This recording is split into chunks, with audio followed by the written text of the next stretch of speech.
High নমস্কার বন্ধু, আমি চন্দন মল্লিক। তোমরা দেখছো আমার ইউটিউব চ্যানেলে তোমাদের সকলকে স্বাগত। তো বন্ধুরা, কেমন আছো? আশা করছি তোমরা খুব ভালো আছো, আমিও খুব ভালো আছি। তো বন্ধুরা, আজকে আমরা আলোচনা করব নূর ইনায়েত খান বা নোরা বেকার, যিনি ছিলেন একজন ভারতীয় বংশোদ্ভূত এবং ব্রিটিশ গুপ্তচর।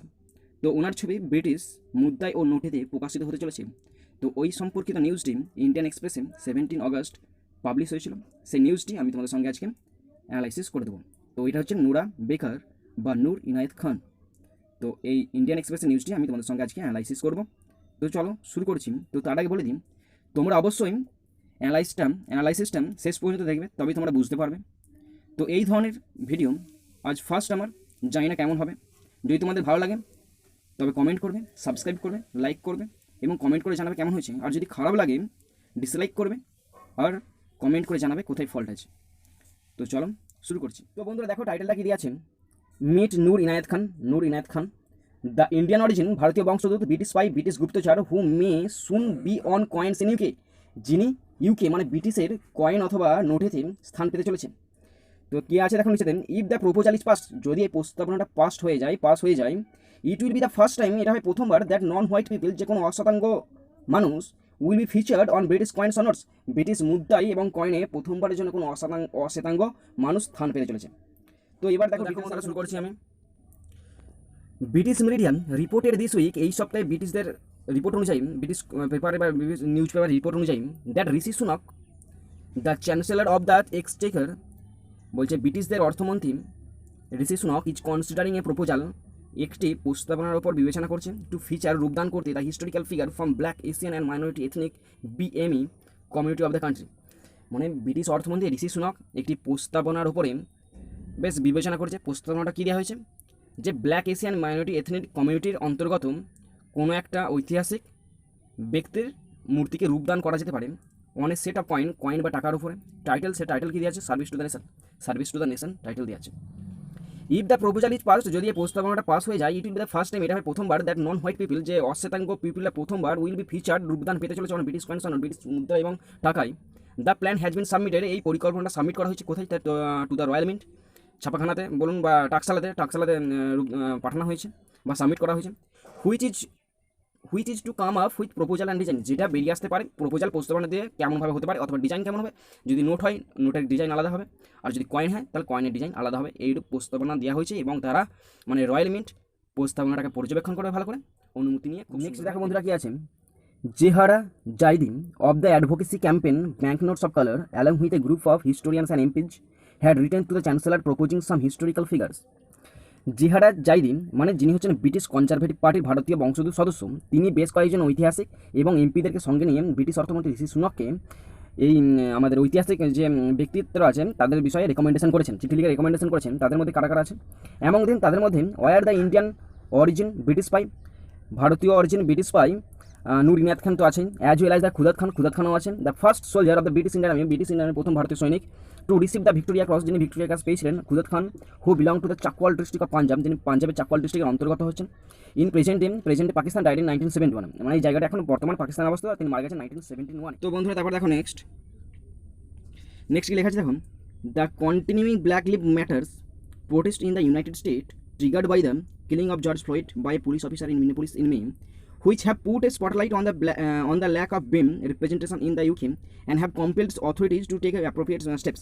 তো এখানে বলা আছে মে মাসে মিনেপোলিসে George Floyd black lives matters যেটা হয়েছিল তার বিরুদ্ধে গোটা আমেরিকা বলতে পারো, ব্রিটেন বলতে পারো, যে প্রতিবাদ হয়েছিল, যে বিক্ষোভ হয়েছিল, সেই বিক্ষোভকে মিটিগেট করতে মানে প্রশমিত করতে এই সিদ্ধান্ত নেওয়া হয়েছে। বুঝতে পারলেন, মানে ব্ল্যাক লিভ ম্যাটারটাকে পুরো সেটাকে যে প্রত্যেক মানুষের উপর যে অত্যাচারিত হচ্ছে, যে অশ্বেতাঙ্গদের উপর যে অত্যাচারিত হচ্ছিল, এই বিষয়টিকে পুরোটিকে একদম কী বলবো প্রশমিত করতে খুব বুদ্ধিসম্মতভাবে এই সিদ্ধান্তটা নেওয়া হয়েছে। তবেই অশ্বেতাঙ্গদের স্থান ব্রিটিশ মুদ্রায় বা নোটেতে পেতে। তো তারপর দেখো বন্ধুরা কী আছেন, হু ওয়াজ নূর ইনায়েত খান, মানে নূর ইনায়েত খানের সম্বন্ধে এখানে ডিটেলসে দিয়ে আছেন। Born in Moscow to an Indian father and American mother, মস্কোতে জন্মগ্রহণ করেছিলেন, তিনি ছিলেন একজন ভারতীয় পিতা এবং আমেরিকান মায়ের সন্তান। Her family move to London, তার পরিবার লন্ডন চলে এসেছিল, অ্যান্ড দেন টু প্যারিসে চলে এসেছিল during the first world war, প্রথম বিশ্বযুদ্ধের সময়। অলদো যদিও Noor started working as a children's writer in Paris, যদিও তিনি প্যারিসে শিশুদের লেখক হিসেবে খুব কাজ শুরু করেছিলেন। সি এসকেপ টু ইংল্যান্ড, তিনি ইংল্যান্ড চলে এসেছিলেন after the fall of France, ফ্রান্সের পতনের সময়, when it was invaded by Germany, যখন জার্মানি আক্রমণ করেছিল, ডিউরিং দ্য সেকেন্ড ওয়ার্ল্ড ওয়ারের সময় নাৎসি বাহিনী। ইন নভেম্বর 1940, 1940 সালের নভেম্বরে she joined the women's auxiliary air force, তিনি অক্সিলারি এয়ারফোর্সে যোগদান করেছেন, উমেন্স অক্সিলারি এয়ারফোর্স যোগদান করেছেন, and arm of the UK's royal force, এটা হচ্ছে ইউকেস রয়্যাল ফোর্সের অন্তর্গত, টু ট্রেন, এবং প্রশিক্ষণ নিয়েছিলেন অ্যাজ এ ওয়্যারলেস অপারেটর, এবং একজন ওয়্যারলেস অপারেটর হিসেবে প্রশিক্ষণ নিয়েছিলেন। She then did distinct as a secret intelligence organisation set up by Winston Churchill, যেটা স্থাপিত হয়েছিল যে সিক্রেট ইন্টেলিজেন্স অর্গানাইজেশন, তার তিনি একটি অংশ ছিলেন, and called special operation executive SOE, মানে এবং এই যে সিক্রেট ইন্টেলিজেন্স অর্গানাইজেশন করা হয়েছিল তার সেই অংশটার নাম ছিল স্পেশাল অপারেশন এক্সিকিউটিভ, যার সংক্ষিপ্ত। দেখো নেক্সট কি আছে, she became the first radio operator to be sent to Paris to work for SOE's Prosper resistance network under the continent Madeleine. তো তিনি ছিলেন প্রথম রেডিও অপারেটর এবং তাকে প্যারিসে পাঠানো হয়েছিল এসওই এর আন্ডারে কাজ করতে, এবং এসওই আন্ডারটা কোথায় কার অধীনে কাজ করবে, এই কন্টিনেন্ট মেডেলের অন্তর্গত হয়ে কাজ করবে। সি ওয়াজ জাস্ট 29 দেন, তখন তিনি বয়স 29 age, and she had signed up for a job, তিনি একটি কাজের চুক্তি স্বাক্ষর করেছিলেন, in which people were not expected, যেখানে লোকজনদেরকে মনে করা হয় to be alive for longer than 6 উইকের, মানে যে কাজটাই তিনি যোগদান করেছিলেন সেই কাজটা সাধারণত মনে করা হয় যে 6 সপ্তাহের বেশি কেউ বাঁচতে জীবিত থাকতে পারে না, ঠিক আছে। তারপর আছে even as many members of the network were being arrested by the Nazi secret police Gestapo, মানে ওই দলটার বেশিরভাগ সদস্যদেরকে ওই নাৎসি সিক্রেট পুলিশ গেস্টাপো গ্রেপ্তার করেছিল। নূর চুজ টু স্টে পুট, নূর স্থির করেছিলেন যে তিনি চুপচাপ থাকবেন, and spend the summer moving from one place to another, এবং তিনি সামার মানে গ্রীষ্মটা কাটাবেন অন্য জায়গা থেকে এসে, sending message to back to লন্ডনে তিনি লন্ডনে একটি মেসেজ করে দিয়েছিলেন, until C was arrested in 1943, যদি না তিনি গ্রেপ্তার তার 1943 সালে গ্রেপ্তার হওয়ার। দেখো তারপর কি আছে, she was executed the Dachau concentration camp in southern Germany near Munich, southern জার্মানির ওই দাখাও কনসেন্ট্রেশন ক্যাম্পে তাকে রাখা হয়েছিল এবং তাকে অত্যাচার করা হয়েছিল, অকথ্য অত্যাচার, শারীরিক, পাশবিক, মানসিক অত্যাচার করা হয়েছিল, এবং অত্যাচার করার পর তার মাথায় তাকে গুলি করে হত্যা করা হয়েছিল। Noor was awarded the highest honour in the UK, মানে ইউকের সবচেয়ে উচ্চতম সম্মান পেয়েছিলেন, দ্য জর্জ ক্রস ইন 1949, 1949 সালে, অ্যান্ড দ্য ফ্রেঞ্চ ক্রোয়া ডি গর হুইথ দ্য সিলভার স্টার পছন্দ, মৃত্যুর পর তাকে ওই ফ্রেঞ্চ ক্রোয়া দ্য গের, মানে এটা হচ্ছে যুদ্ধের একটা সম্মান, যুদ্ধের ক্রস, তাকে এই সম্মানটা। তো এবার কি আছে, what was Noor's connection to India, এই যে নূরকে বলা হচ্ছে ভারতীয় বংশ, তো তার কানেকশনটা কোথায় আছে দেখুন। She was connected to India through her father Inayat Khan, তার পিতা ইনায়েত খানের সঙ্গে তার ভারতের বেশ গভীর সম্পর্ক ছিল। She was founder of the Sufi order of the west, তিনি পশ্চিমের সুফি অর্ডারের একজন প্রতিষ্ঠাতা ছিলেন, which is now known as the Inayat order, যেটা এখন ইনায়েত অর্ডার নামে পরিচিত হয়েছে। He had migrated to the west as a হবে, এটা এখানে একটা ভুল আছে, হয়তো টাইপিংয়ে ভুলে গেছে, ওয়েস্ট অ্যাজ এ হিন্দুস্তানি ক্লাসিক্যাল মিউজিশিয়ান একজন, এবং তিনি চলে এসেছিলেন পশ্চিমে চলে এসেছিলেন হিন্দুস্তানি ক্লাসিক্যাল মিউজিশিয়ান হিসেবে চলে এসেছিলেন, and then move to teaching Sufism, এবং তারপর তিনি সুফিজিম শেখাতে শুরু করেছিলেন।